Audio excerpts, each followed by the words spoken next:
May tanong sa akin, "Good day, boss.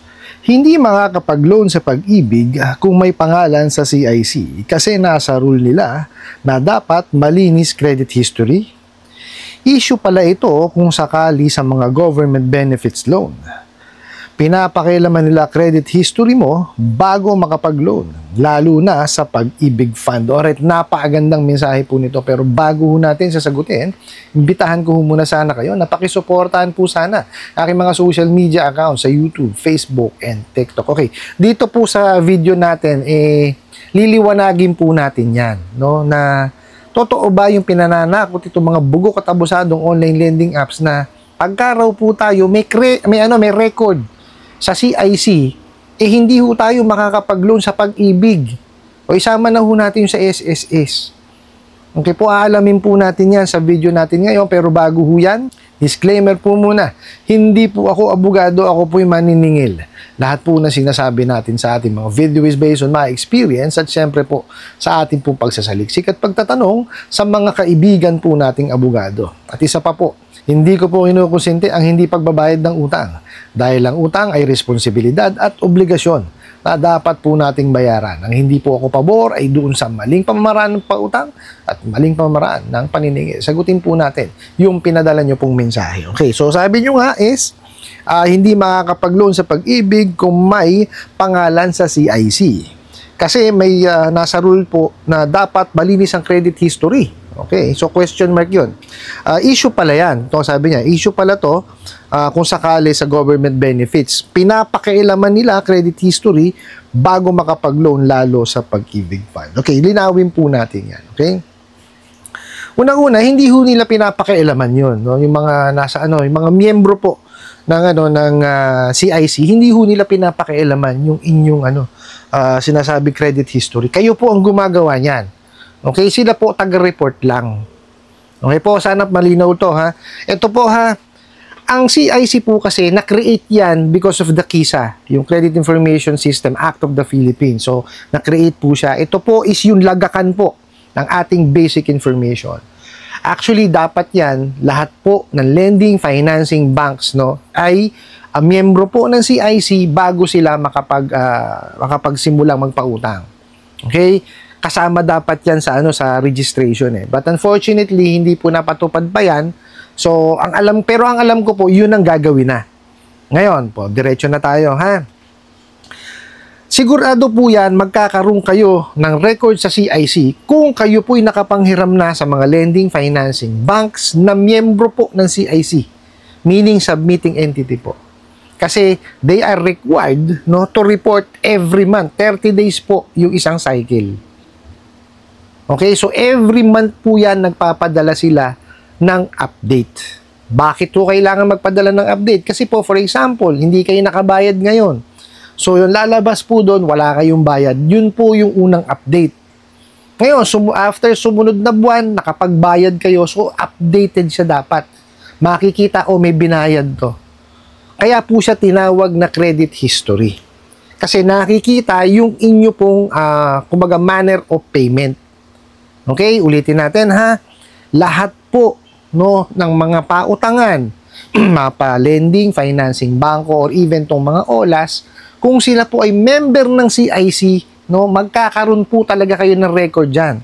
Depende na lamang po kung good or bad. Dalawang klase po kasi yan. Pag kayo po'y nagbabayad religiously dun sa inyong nahiram, magiging good po yung credit history ninyo. Ngayon, kung meron po kayong sablay, lalabas po talaga doon na bad po yung inyong credit history. Pero pag nabayaran nyo naman po yun, magiging good din ulit yun. Kaya nga ho yan history. Ibig sabihin kasi, kagaya na sinabi ko kanina, depende po sa manner of payment nyo yan kung yan, hindi nyo nabayaran ngayong buwan, next month nabayaran nyo, okay na naman yan. Now, mapunta ho tayo doon sa sinasabi sa parang patanong kasi nasa rules na dapat malinis ang credit history. Hindi po. Okay? Ito ho, ayon to sa opinion ko to ha. Kasi ito lang yan. Pagka ho kasi tayo ng hiram, sa SSS at sa Pag-ibig, may safety net po kasi sila. Ano ho ba yung safety net? Unahin ho natin yung sa SSS. Pagka ho tayo, let's say, nagtatrabaho, di ba? Nakahiram ho tayo sa SSS, no? Let's say, nahiram natin is 20,000. May dagdagan na interest yun. May amortization yan. Kung hindi ho natin mababayaran kasi natanggal tayo dun sa trabaho or nag-resign tayo, tapos paglipat natin, hindi natin nalakad agad na ipakaltas. Okay, so ibig sabihin mo, walan po ng bayad yun eh. Okay? Pag po kayo ay tumungtong na sa retirable age, no, doon po nila ikakaltas yun. Okay po? Doon nila kakaltasin. So, ibig sabihin, mababayaran na kagad yung nahiram nyo. Kaya lang, unfortunately, mababawasan po, no, yung inyong magiging pensyon. Kaya lagi nyo nga alagaan yan. Ibig ko ba sabihin, pagka kayo umalis sa isang kumpanya, make it a point na yung lilipatan nyo, sasabihin nyo sa kanila na, ay, meron nga pala akong loan pakididak. Ito yung aking amortization sa kanila. Okay po? Kasi kalimitan, ganun po yung nangyayari. Actually, nangyari sa akin yan. No, paglipat ko, hindi ko naasikaso, nakalimutan ko na meron pala akong bayarin o meron akong amortization. So, anong nangyari po? So, nagdelinkwente siya. Buti na lang po, meron silang condonation program. So, na-applyan ko siya. Tapos nabayaran ko na siya ngayon, so dire-diretso na ho, no? At kahit papaano naman po wala na akong isipin na mayroon pa akong utang sa SSS. Okay, now, eto pa, yung sa pag-ibig. Oh, sa pag-ibig naman po ganito. Oh, ganun din. Pag nakahiram kayo sa pag-ibig po, no, let's say lumipat kayo at hindi na naman ho na-deduct, okay? Pagka nag-mature yun, automatic po ikinakaltas po ng pag-ibig yun dun sa inyong contribution. Okay? Kasi may tayo doon, may contribution, di po ba? Hindi po siya agaya na kung kailan darating yung inyong retirable age sa alay kakaltas. Hindi po. Pag nag-mature yun, matik yun.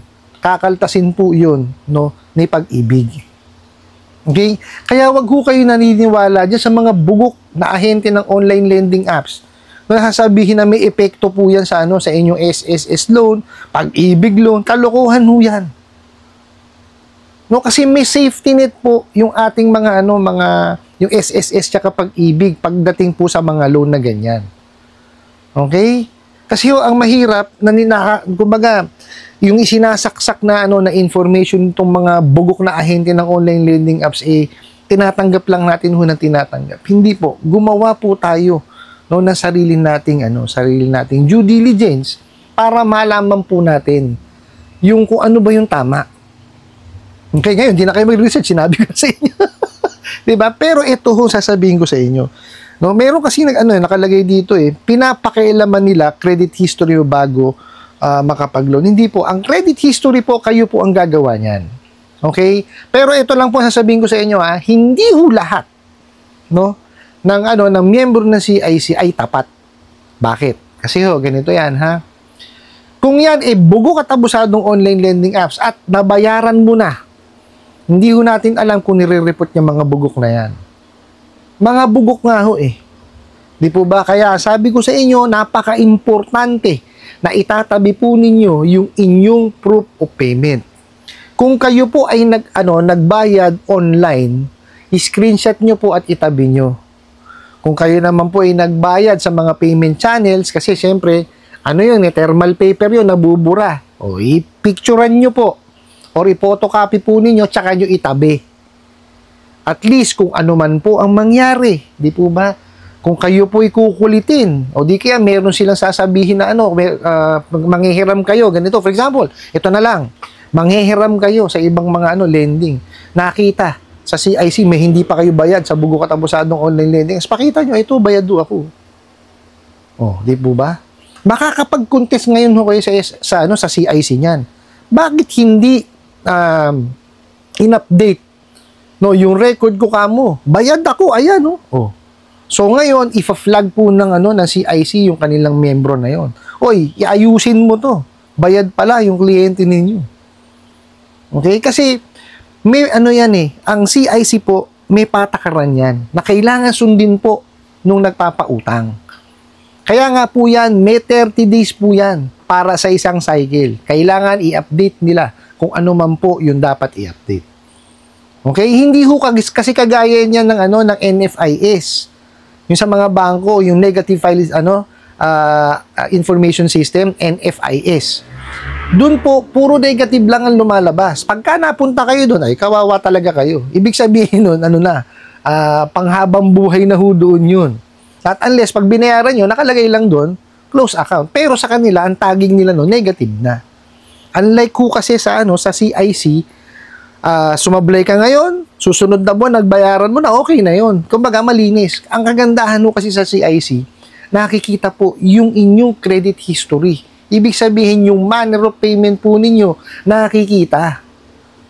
Kaya ho, kung magaling kayong magbayad sa credit card, ay sigurado ho yan. Bangko ho mismo, ang nangangatog pa yun.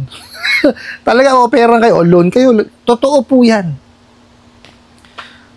Ganyan ho yung kasama namin sa trabaho. Hindi na ho siya magkamaya. Kaliwat kanan po ang offer ng mga loans. Kasi ho, magaling siya magbayad ng credit card eh. Okay? Pagka siya nag-swipe, talaga bayad agad. Ganun ho siya. O kaya ngayon, ang daming mga offer ho sa kanya, di ba? Siya na ho ang tumatanggi. Kung ako ho sa inyo, wag niyong pagtuunan ng pansin yung panghihiram ho sa OLA. Yes, I understand, mabilis, no? Kaya lang masakit ho kasi sa ulo yan. Oras na na sumablay kayo diyan. Di po ba? Total, may record na kayo sa CIC. Maganda yung record nyo sa CIC. Nagbabayad kayo na maayos. Lumipat kayo sa bangko. Manghiram kayo ng maliit muna. Let's say, 10,000, 20,000, di ba?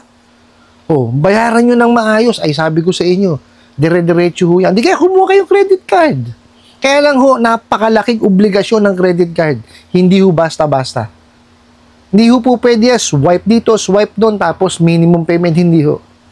Kailangan ho yan, kung ano yung sinwipe nyo, bayaran nyo ng buo. Para kayo ho, maging maganda yung credit history nyo. No? Kasi pag maganda credit history nyo, sabi ko ho sa inyo, agaya ho nung kakilala ko, kasama ko sa trabaho, kaliwat kanan po ang offer. Di po ba ayaw nyo ho nun? Di ba? Maganda ang credit history ninyo. Total, nanghihiram na lang din naman ho kayo eh, di po ba? So, bayaran nyo yun sa mga bugo katabusadong online lending apps na yan. Diba? O may kumari, itong bugo katabusadong online lending apps, member ng CIC. So, siyempre, magre-reflect yun. Okay? Kung maganda ang ang bayad nyo doon, di magbayad kayo. Kumuha kayo ng credit card, kumuha kayo ng loan. Diba? Basta ho, babayaran nyo ng maayos. Hindi ho kagaya din sa mga bugo katabusadong online lending apps, hindi naman ini-explain sa inyo. Di po ba? Samantalang sa mga bangko po, sabi ko sa inyo, kagaganda na po ng explanation ng kumbaga on the most professional way po yung explanation ng mga agents nila, di ba? At maiintindihan nyo pa ng maayos. Yung sinasabi ko sa inyong The Truth in Lending Act na wala dito sa mga bugo katabusadong online lending apps na to. Doon po sa nagpadala ng mensahe, huwag nyo paniwalaan yung sinasabi ng mga bugo katabusadong ahente ng online lending apps na yan. Tinatakot lamang ho kayo. May safety net po. Ang SSS sa Pag-ibig or even GSIS po. May safety net yan. Sinabi ko naman na ho kanina. I hope nasagot ko po itong katanungan na to at sana po'y makatulong. Maraming salamat po sa inyong walang sawang pagsuporta at panonood sa aking mga video. Maraming salamat po sa inyong pag-like, pag-share, pag-comment at pagtatanong. And kunin ko na rin po itong opportunity na na imbitahan po sana kayo na pakisuportahan po sana aking mga social media accounts sa YouTube, Facebook, and TikTok. Nasa muli po. Yun lang.